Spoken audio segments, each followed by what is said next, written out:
Good morning student. आपका अभी जो एमटी होगा साइंस का, फिजिक्स का, उसमें एक्चुअली जो टॉपिक आएगा वो जो मैंने आप लोगों को 3-4 रोज पहले पेज जो भेजे थे, डिस्पर्जन ऑफ लाइट, उस डिस्पर्जन ऑफ लाइट में से ही क्वेश्चन आएंगे। इसमें टोटल 8-10 क्वेश्चन बनते हैं, जो मैं 4 आपको ये समझा रहा हूँ, 4 इसके बाद बताऊंगा। तो पहला है डिस्पर्जन ऑफ लाइट कि डिस्पर्जन ऑफ लाइट होता क्या है। डिस्पर्जन का मीनिंग सबको पता है, इसका मतलब क्या होता है, स्प्लिट, डिस्पर्ज होना, फैलना, टूटना। जो व्हाइट लाइट होती है, आपको पता है 1665 में जो न्यूटन थे, सर आइजैक न्यूटन जो थे, उन्होंने बताया था कि जो सन जो है वो व्हाइट लाइट का बना होता है, और व्हाइट लाइट में 7 क्या होते हैं, कलर्स होते हैं, कॉन्स्टिट्यूट कलर्स होते हैं। ये उन्होंने बताया था, आप लोगों ने सुना भी है। वो न्यूटन ने जो ना वो 7 रंग के ये बनाए थे, ध्यान हो आप लोगों को,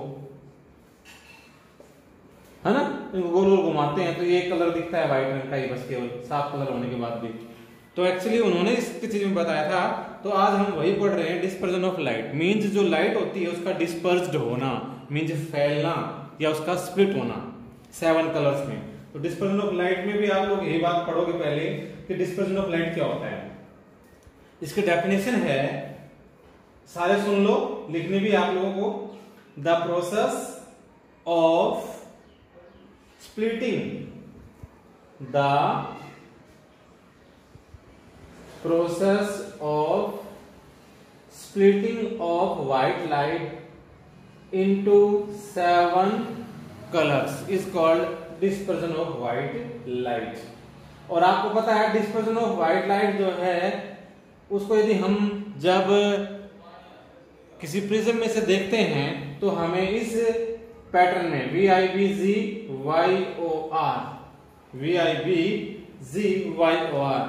violet, indigo, blue, green, yellow, orange, red, इस पैटर्न में हमें वो दिखाई देते हैं। क्यों दिखते हैं, ये हम कार्ज ऑफ डिस्पर्जन में बात करेंगे। ठीक है, ये जो सबसे पहले ना आपको इसकी डेफिनेशन पे ध्यान देना है कि व्हाइट लाइट जो होती है उसका 7 कलर्स में डिस्पर्ज होना क्या कहलाता है, डिस्पर्जन ऑफ लाइट कहलाता है। उसके बाद आता है आपके सामने एक वर्ड आएगा स्पेक्ट्रम। स्पेक्ट्रम क्या होता है, तो ये जो बैंड होता है 7 कलर का, इसे बोलते हैं स्पेक्ट्रम ऑफ लाइट। अब ये जो 7 कलर जो बनते हैं व्हाइट लाइट के, उसके रीजंस क्या क्या हैं, उसके कारण क्या क्या हैं, तो उसके रीजन है, डिस्पर्जन जो होता है का उसके 2 रीजन है। पहला जो उसका रीजन है वो तो क्या होता है, सभी जो 7 कलर्स होते हैं उनकी जो वेवलेंथ है वो क्या होती है, डिफरेंट होती है। तो पहला तो हो गया ये वाला, जो 7 कलर जो होते हैं उनकी वेवलेंथ अलग अलग होती है, तो पहला रीजन तो आपका आ जाएगा ये। और दूसरा क्या होता है, डिफरेंट एंगल्स। वेवलेंथ और एंगल्स का मींस क्या है ये मैं आपको बताने वाला हूं। वेवलेंथ आप लोगों ने पढ़ रखा है, जो लैम्डा है 9th क्लास में, कि जो लाइट की जो स्पीड होती है वो कैसे क्या होती है। ये जो प्रिज्म है, इस प्रिज्म का ये एक एंगल होता है बेटा, होता है ना, जबकि ये होती है आप लोगों के पास स्लैब, ग्लास स्लैब, उसमें 90 डिग्री का एंगल होता है। इसलिए ग्लास स्लैब में से ये डिस्पर्जन होता नहीं है, प्रिज्म में से होता है। परंतु जब वो 7 कलर्स यूं, ये 7 कलर जो बनते हैं, तो यहां जो नॉर्मल के साथ ये जो एंगल बनाते हैं, इस एंगल की बात कर रहा हूं, तो डिफरेंट एंगल्स जो होते हैं इसके डेविएशन के, उसकी वजह से जो व्हाइट कलर जो होता है वो 7 कलर्स में डिस्ट्रीब्यूट हो जाता है, यूं कह सकते हो डिस्पर्ज हो जाता है। तो 2 रीजन हमारे पास डिस्पर्जन के क्या कारण है, एक तो उसकी वेवलेंथ, किनकी, 7 कलर्स में जो कलर्स होते हैं अलग अलग उनकी, एक उनका अलग अलग एंगल से क्या होना, डेविएट होना। तो ये 2 इसके रीजन हैं। अगला है मोनोक्रोमेटिक और पॉलीक्रोमेटिक, मोनोक्रोमेटिक और पॉलीक्रोमेटिक लाइट। मोनो का मतलब होता है बेटा सिंगल, आपके घरों में कई बार किसी बच्चे का नाम मोनू होता है, तो हम जब बोलते हैं मोनू इधर आओ, तो मतलब एक बच्चा आता है ना, सारे मोनू थोड़े आएंगे मोहल्ले के। तो मोनू का मतलब होता है सिंगल, और पोली का मतलब होता है बेटा मैनी। तो मोनो का मतलब होता है सिंगल, सिंगल का मतलब सिंगल कलर, सिंगल कलर की लाइट। और पोली मीन्स क्या होता है, मैनी, मैनी कलर की लाइट।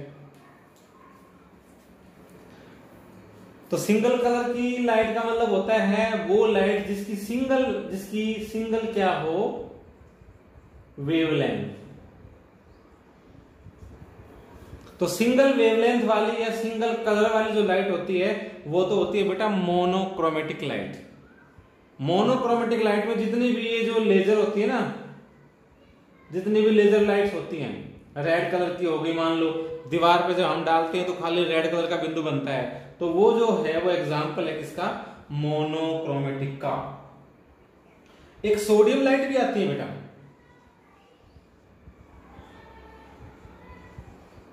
सोडियम लाइट भी आती है, वो भी सिंगल कलर की होती हैं। तो मोनोक्रोमेटिक लाइट क्या होती है, आप दोबारा से बात करते हैं, तो वो लाइट जिसकी सिंगल वेवलेंथ हो, या वो लाइट जिसमें केवल एक ही कलर हो, सिंगल कलर हो, वह है मोनोक्रोमेटिक। और पोली का मतलब जिसमें क्या हो, मैनी कलर्स हो। तो आपको पता है सनलाइट जिसका एग्जाम्पल हो गया,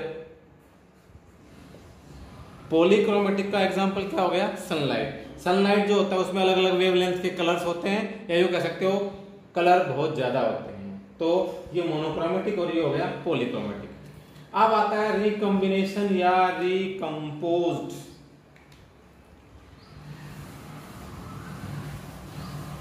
रिकॉम्बिनेशन के बारे में आप लोगों ने पहले एक बार ना मैंने समझाया था आप लोगों को, ये वाला है,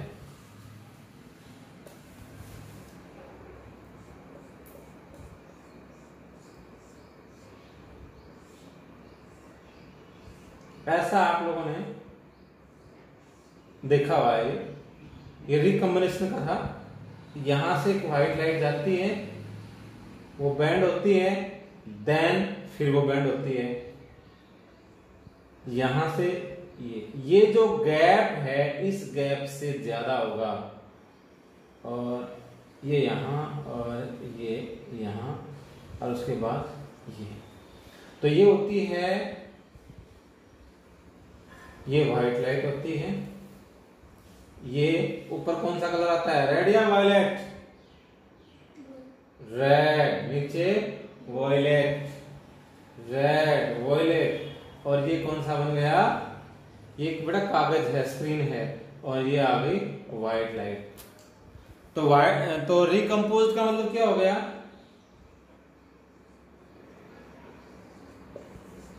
व्हाइट लाइट का 7 कलर में डिस्पर्स होना, और 7 कलर जो होते हैं उनका व्हाइट कलर में बनना, ये होता है रिकम्पोज। ओके, ये होता है रिकम्पोज ऑफ लाइट। ये 4 टॉपिक आपके हो गए हैं। अगला है हाउ रेनबो इज फॉर्म्ड।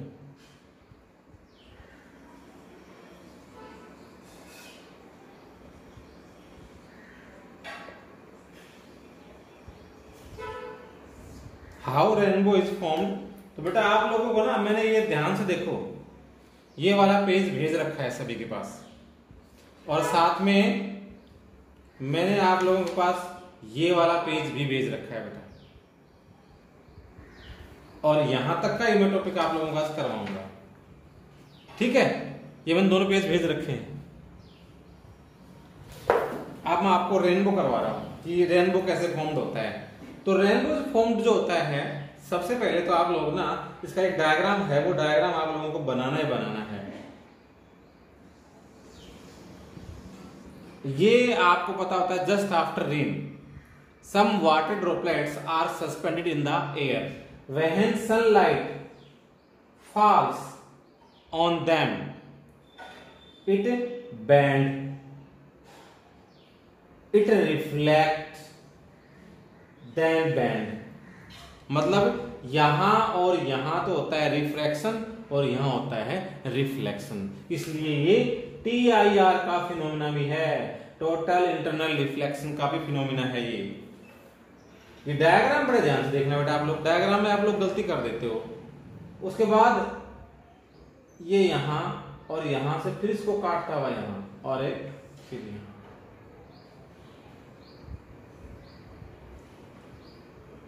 ठीक है।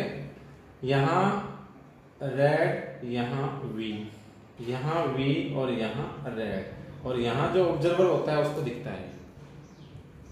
Just after rain some water droplets are suspended in the air, each droplets act as an small prism.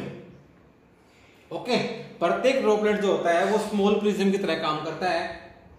जब स्मॉल प्रिज्म की तरह काम करेगा तो आपको पता होता है प्रिज्म में से भी क्या होता है, जैसे मान लो ये प्रिज्म है, इस प्रिज्म में से जो लाइट जाती है वो भी तो 7 कलर में डिस्ट्रीब्यूट होती है ना, डिस्पर्स हो जाती है। तो प्रत्येक जो रेनबो में प्रत्येक जो ड्रॉपलेट होता है रेन के बाद वाला, वो प्रत्येक जो बूंद है पानी की वो छोटे छोटे प्रिज्म की तरह क्या करती है, वर्क करती है। तो जो ऑब्जर्वर जो होता है उसको वो 7 कलर दिखते हैं, वो बेंडिंग दिखता है जिसको हम स्पेक्ट्रम बोलते हैं। तो ऐसे रेनबो क्या होती है, फॉर्मेशन होती है। अब मैं आपको ना ये क्वेश्चन लिखना कैसे है वो बता रहा हूं। Just after rain some water droplets are suspended in the air, each droplet act as an small prism and there is refraction and reflection, both phenomena refraction and reflection, and this white light split into 7 colors and any observer see this spectrum of light, this is known as rainbow। Rainbow बनने के लिए 2 condition बहुत जरूरी हैं। एक तो आपकी जो बैक है वो सन की साइड में हो, आपकी बैक का मतलब जो ऑब्जर्वर जो होता है सन वो यहां से आ रहा हो, ठीक है। और एक क्या होता है, रेन, मतलब जस्ट आफ्टर रेन ऐसा ही पॉसिबल होता है। तो ये होता है रेनबो की फॉर्मेशन। और रेनबो की फॉर्मेशन के बाद जो अगला टॉपिक जो मैंने आप लोगों को भेज रखा था बेटा, उसमें वो था atmospheric refraction.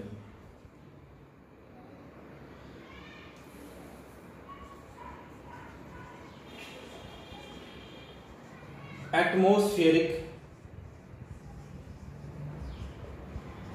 Refraction. Atmospheric refraction means atmosphere के द्वारा जो रिफ्रैक्शन किया जाता है वह एटमॉस्फेरिक रिफ्रैक्शन कहलाता है। और एटमॉस्फेयर में रिफ्रैक्शन कौन कौन करता है ये सब आपको पता ही है। ड्रॉपलेट्स होती हैं, डस्ट पार्टिकल भी होते हैं स्मॉल स्मॉल, ठीक है, कुछ एटम और मॉलिक्यूल्स भी होते हैं, वो सारे क्या करते हैं, रिफ्रैक्शन करते हैं। कुल मिला के एटमॉस्फेयर में जो डिफरेंट डिफरेंट लेयर्स होती हैं हमारे बीच में और जो सन होता है उसके बीच में बहुत डिस्टेंस होती है, और उसमें क्या होती हैं, अलग अलग लेयर होती हैं। अलग अलग लेयर की अलग अलग रिफ्रैक्टिव क्या होता है, इंडेक्स होता है।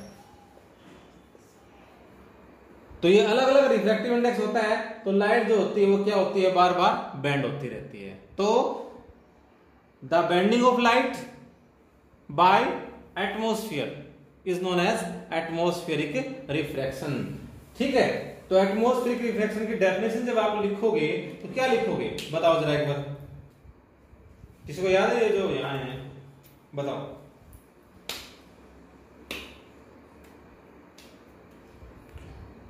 नहीं याद आए तो छोटा सा वही लिख देना भाई, क्या, refraction through atmosphere is known as atmospheric refraction, बस। क्योंकि रिफ्रैक्शन डेफिनेशन तो आप पहले दे चुके इस क्वेश्चन में। उसके बाद है व्हाई डू स्टार ट्विंकल। जो स्टार होते हैं वो ट्विंकल क्यों करते हैं, और जो प्लेनेट जो होते हैं वो ट्विंकल क्यों नहीं करते हैं। आप लोग देखोगे जो स्टार जो होते हैं वो बहुत ही पॉइंट साइज ऑब्जेक्ट होते हैं, छोटे छोटे यूं, एटमॉस्फेयर मतलब ऊपर जो है ना स्काई में ऐसे होते हैं।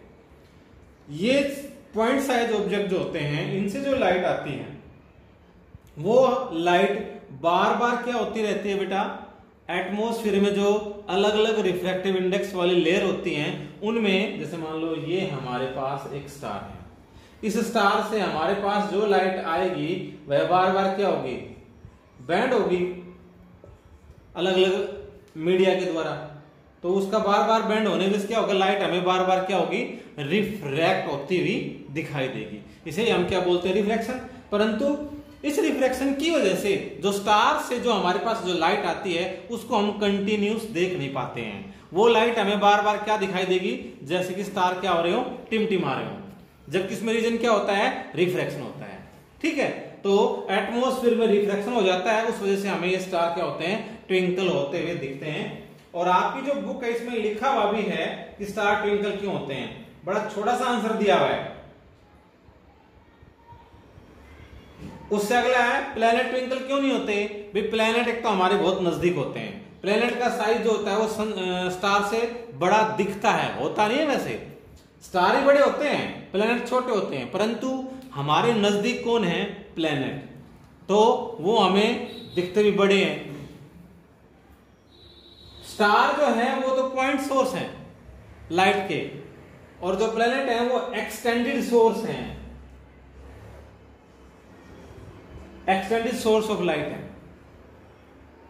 ठीक है, तो ये एक्सटेंडेड सोर्स ऑफ लाइट की वजह से क्या होता है, जो टोटल जो रिफ्रैक्शन जो होता है वो नील हो जाता है और हमें ये ट्विंकल होते हुए नहीं दिखते हैं।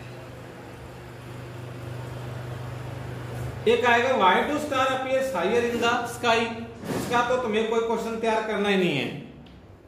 ठीक है, ये जो टॉपिक है भाई आप लोगों के सामने मैं इस टॉपिक की बात कर रहा हूं, why do star appear higher in the sky, इसको बिल्कुल तैयार नहीं करना आपको, ये दोनों आपके जो मैंने अभी बताए वो हो गए हैं। ठीक है, फिर भी मैं इनके ना एक बार आंसर जो है वो आप लोगों को लिख के पेज पे सेंड कर दूंगा। ओके, और कोई प्रॉब्लम आपको आए तो आप मेरे से दोबारा आज ही पूछ लेना, क्योंकि ना टॉपिक मैं दे दूंगा आपको।